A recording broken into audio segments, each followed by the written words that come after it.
નમસ્કાર મિત્રો ધોરણ 10 પછી કે ધોરણ 8 પછી કે ધોરણ 7 પછી જે મિત્રો આઈટીઆઈમાં એડમિશન લેવા માંગતા હોય તો એમના જે ફોર્મ ભરવાની શરૂઆત થઈ ગઈ છે। આગળ આપણે વિડીયોમાં જોશું કે આઈટીઆઈમાં ફોર્મ ભરવા માટે કયા કયા ડોક્યુમેન્ટ જોઈએ, આઈટીઆઈમાં એડમિશન લેવાના ફાયદા કયા કયા છે અને આઈટીઆઈના એડમિશન વિશેની સંપૂર્ણ વિગત આપણે આ વિડીયોમાં જોઈશું। આ વિડીયો વધુમાં વધુ વિદ્યાર્થી મિત્રો સુધી શેર કરવાનું ન ભૂલતા અને તમને કોઈ પણ વિડીયો આ ગમે તો અવશ્ય એક લાઈક કરવા વિનંતી। નમસ્કાર મિત્રો આજે આપણે વાત કરશું કે આઈટીઆઈમાં જે મિત્રોને એડમિશન લેવું હોય એમાં વિવિધ કોર્સમાં એડમિશન શરૂ થઈ ગયા છે। તો આવી વધુ વિગતમાં વાત કરું એ પહેલા આપ સર્વે મિત્રોને વિનંતી કે તમે અમારી ચેનલ સબસ્ક્રાઇબ ન કરી હોય તો અવશ્ય કરી લેજો, જેથી તમને અવનવા ન્યૂઝ, ભરતીના સમાચારના કે અલગ અલગ યોજનાઓના ન્યૂઝ છે તે તમને સૌથી પહેલા મળી રહે। હવે વાત કરીએ કે ગુજરાત સરકાર અને ભારત સરકારની વિદેશ નીતિ અને ઉદ્યોગ નીતિના કારણે આજે ગુજરાતમાં અનેક કંપનીઓ ઇન્વેસ્ટમેન્ટ કરી આંતરરાષ્ટ્રીય કક્ષાના ઉદ્યોગની સ્થાપના કરી છે। તો વધુ વાત કરીએ તો જો સ્ટુડન્ટ મિત્રો ધોરણ 10 પછી નોકરી કે રોજગાર મેળવવા માંગતા હોય તો આ આઈટીઆઈ એક ઉત્તમ વિકલ્પ છે।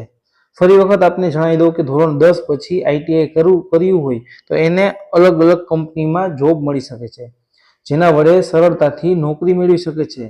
હવે આઈટીઆઈમાં 1/4/2024 થી એન્ટ્રી ફોર્મ ભરવાના શરૂ થઈ ગયા છે। તો આઈટીઆઈમાં એડમિશન લેવા માટે ઓનલાઈન અરજી કેવી રીતે કરવી, એની સાથે કયા કયા ડોક્યુમેન્ટ જોઈએ વગેરેની માહિતી આપણે આ વિડીયો દ્વારા મેળવીશું। હવે એમાં આવે છે આઈટીઆઈમાં એડમિશન લેવાથી કયા કયા ફાયદા થાય છે। તો ટૂંકા ગાળામાં જે તે ફિલ્ડમાં કોર્સ કરી સરકારી અથવા પ્રાઇવેટ કંપનીમાં નોકરી મેળવી શકાય, બરોબર। એ એક આઈટીઆઈમાં એડમિશન લેવાનો ફાયદો છે। હાલના જમાનામાં ટેકનિકલ અને પ્રોફેશનલ નોલેજ ધરાવતા સ્ટાફની માંગ ઊભી થઈ છે। એવામાં જો તમે આઈટીઆઈ કોર્સ કરેલ હોય તો તમને સરળતાથી સારી જગ્યાએ જોબ મળવાની શક્યતા વધી જાય છે। ધોરણ 8 પછી આઈટીઆઈનો 2 વર્ષનો કોર્સ કરે અને ધોરણ 10 ઇંગ્લિશ અને ગુજરાતી વિષયની પરીક્ષા પાસ કરે તો તેને ધોરણ 10 સમકક્ષ ગણવામાં આવે છે। એવી જ રીતે ધોરણ 10 પછી આઈટીઆઈનો 2 વર્ષનો કોર્સ કરે અને ધોરણ 12ની ઇંગ્લિશ પરીક્ષા પાસ કરે તો તેમને 12 પાસ સમકક્ષ ગણવામાં આવે છે। આ ઉમેદવારોને ગવર્મેન્ટ નોકરીમાં ધોરણ 10 અને 12ની લાયકાતનું ધરાવતા હોવાનું ગણવામાં આવે છે। આ ઉમેદવારોને ડિપ્લોમાના કોર્સમાં અગ્રતા આપવામાં આવે છે। અમુક સરકારી ભરતીમાં ફક્ત આઈટીઆઈ કોર્સ કરેલા જ ઉમેદવારો ફોર્મ ભરી શકે છે, માટે આઈટીઆઈમાં એડમિશન લેવું ખૂબ જ ફાયદાકારક છે। અને આઈટીઆઈમાં તમારે એડમિશન લેવું હોય તો ધોરણ 8 પછી પણ તમે 2 વર્ષ કરી શકો છો અને ધોરણ 10 પછી પણ 2 વર્ષ કરી શકો છો। હવે એમાં કયા કયા ડોક્યુમેન્ટ જોઈએ આઈટીઆઈમાં એડમિશન લેવા માટે? તો એક જો જરૂરી શિક્ષણ અંગેના લાયકાત પ્રમાણપત્રો એટલે કે છેલ્લી માર્કશીટ હોય એ, પછી એક શાળા છોડીનું પ્રમાણપત્ર, જો ધોરણ 10 પછી દેતા હોય તો એક ટ્રાયલ સર્ટિફિકેટ, પછી એક પાસપોર્ટ સાઇઝનો ફોટો, એક આધાર કાર્ડ, એક આવકનો દાખલો અને બેંકની પાસબુક, પછી એક કાસ્ટ સર્ટિફિકેટ, છાતીનું પ્રમાણપત્ર, જો તમે ઓબીસી એસસી એસટીમાં આવતા હોય તો તમારે છાતીનો દાખલો, અને જો તમે રાજ્ય બહારના હોય તો ડોમિસાઇલ સર્ટિફિકેટ અને મોબાઈલ નંબર, ઈમેલ આઈડી, અને જો તમે દિવ્યાંગ હોય તો દિવ્યાંગતાનું પ્રમાણપત્ર। આટલા ડોક્યુમેન્ટ જોશે। ફરી વખત આ ડોક્યુમેન્ટ ઉપર તમે નજર કરી લેજો કે આઈટીઆઈમાં એડમિશન લેવા માટે આ આટલા ડોક્યુમેન્ટ હોવા જરૂરી છે। હવે આઈટીઆઈ એપ્લિકેશનની ખાસ બાબત જે સૂચના છે જરૂરી એ જણાવી દઉં કે ગુજરાત રાજ્યમાં આઈટીઆઈમાં 2024માં પ્રવેશ માટેના ફોર્મ ભરવાના ચાલુ થઈ ગયા છે। આ ફોર્મ ભરવાની અગત્યની સૂચના નીચે મુજબ છે, એટલે કે આઈટીઆઈમાં પ્રવેશ મેળવતા પહેલા કેટલીક પાત્રતા નક્કી કરવી। જે કેન્ડિડેટ ધરાવતા હોય એ જ કેન્ડિડેટ અધિકૃત વેબસાઇટ ઉપર આપેલ સૂચનો મુજબ અરજી કરવાની રહેશે। ઉમેદવારોએ ઓનલાઈન અરજી ફોર્મની છેલ્લી તારીખ પહેલા ફરજિયાત ફોર્મ ભરવાનું રહેશે। વિદ્યાર્થીઓએ પોતાના ઓનલાઈન ફોર્મ ભર્યાની પ્રિન્ટ, રિસિપ્ટ સાચવીને રાખવાની રહેશે। વિદ્યાર્થીઓએ પ્રવેશ માટે ઓનલાઈન ફી 50 રૂપિયા ભરવાની હોય છે, જેનું ચૂકવણું online net banking, credit card કે ડેબિટ કાર્ડ અથવા તો ભીમ યુપીઆઈ દ્વારા કરવાની હોય છે। ઓનલાઈન અરજી કરતી વખતે મોબાઈલ નંબર ફરજિયાતપણે નાખવો, જેથી વન ટાઈમ એસએમએસ એલર્ટ એટલે કે ઓટીપી તમને મળતો રહે। ઓનલાઈન ફોર્મ ભર્યા બાદ તમારે પ્રિન્ટ કરતી વખતે બ્રાઉઝરનું પોપઅપ બ્લોકર ઓફ હોવું જોઈએ, જેથી પ્રિન્ટ નવા વિન્ડોમાં ખુલશે। ઓનલાઈન એપ્લિકેશન ફોર્મ ભરતી વખતે સ્પેશિયલ ચાર્ટર જેવા કે #, ટકાવારી, ડોલર અને એનનો ઉપયોગ કરવો નહીં, બાકી તમને એરર બતાવશે.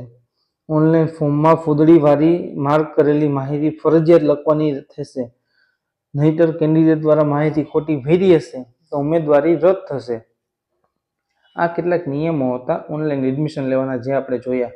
હવે અમુક મિત્રોના પ્રશ્ન હતા જે અમને કોમેન્ટમાં આવેલા હતા અને વોટ્સઅપમાં પણ અમને આવેલા હતા. એ પ્રશ્નો વિશે હું આપને જણાવી દઉં. પહેલો પ્રશ્ન એ હતો કે આઈટીઆઈમાં ચાલતા કોર્સનો સમયગાળો શું હોય છે?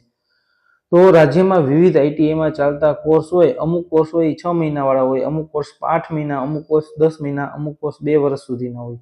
આ રીતે અલગ અલગ કોર્સના અલગ અલગ સમયગાળો હોય છે. બીજો પ્રશ્ન મિત્રોનો એ હતો કે આઈટીઆઈમાં વિવિધ પ્રકારના કોર્સની પ્રવેશ માટેની લાયકાત શું છે? તો આઈટીઆઈમાં કોર્સમાં પ્રવેશ મેળવવા માટે ઓછામાં ઓછી ધોરણ 7 પાસ, બરોબર, અથવા તો ધોરણ 12 અને ગ્રેજ્યુએટ સુધીની લાયકાત ધરાવતા હોય તે એડમિશન મેળવી શકે છે. કોર્સ મુજબ અલગ અલગ લાયકાત હોય છે. હવે આઈટીઆઈમાં એડમિશન માટેની વય મર્યાદા શું છે? તો આઈટીઆઈમાં પ્રવેશ મેળવવા માટે તમામ ઉમેદવારોની ઓછામાં ઓછી વર્ષ 14 વર્ષની હોવી જોઈએ. 14 વર્ષથી ઉપરના તમામ લોકો છે આમાં આઈટીઆઈમાં ફોર્મ ભરી શકે છે. પછી ગુજરાત આઈટીઆઈ એડમિશન માટેની ઓફિશિયલ વેબસાઇટ કઈ છે? તો અહીં ઓનલાઈન ફોર્મ ભરવા માંગતા હોય વિદ્યાર્થીઓ સાથે તો અહીં ઓફિશિયલ વેબસાઇટ પણ આપેલી છે, ITI Admission gujarat.government.in. આ ઓફિશિયલ વેબસાઇટ ઉપર તમે પણ ફોર્મ ભરી શકો છો. તો મિત્રો, તમને આ યોજનાની માહિતી કેવી લાગી તે અમને કોમેન્ટમાં જણાવજો. અને જો તમારે અમારા વોટ્સઅપ ગ્રુપમાં જોડાવવું હોય તો આ 9425583042 આ નંબર ઉપર તમે યોજના લખી મોકલશો એટલે અમારા એક ગ્રુપ છે અથવા અમારા તરફથી એક મેસેજ આવશે તમને, અથવા તો તમે આ અમારો નંબર સેવ કરીને રાખશો જેથી અમે સ્ટેટસમાં મૂકીએ જે પણ યોજના એની માહિતી સૌપ્રથમ તમને મળતી રહે. અને મિત્રો, તમને જો આ અમારો વિડીયો ગમ્યો હોય તો અવશ્ય વધુમાં વધુ મિત્રો સુધી શેર કરજો અને અમારો વિડીયો લાઇક કરવાનું ભૂલતા નહીં, જેથી આવો જ અવનવો બીજો વિડીયો અમે યોજનાને લગતો, ભરતીને લગતો અમે મૂકી શકીએ. અને વધુમાં વધુ લોકો સુધી શેર કરજો એટલે ધોરણ 7 પછી, ધોરણ 8 પછી જે લોકો આ આઈટીઆઈમાં એડમિશન લેવા માંગતા હોય તે લઈ શકે.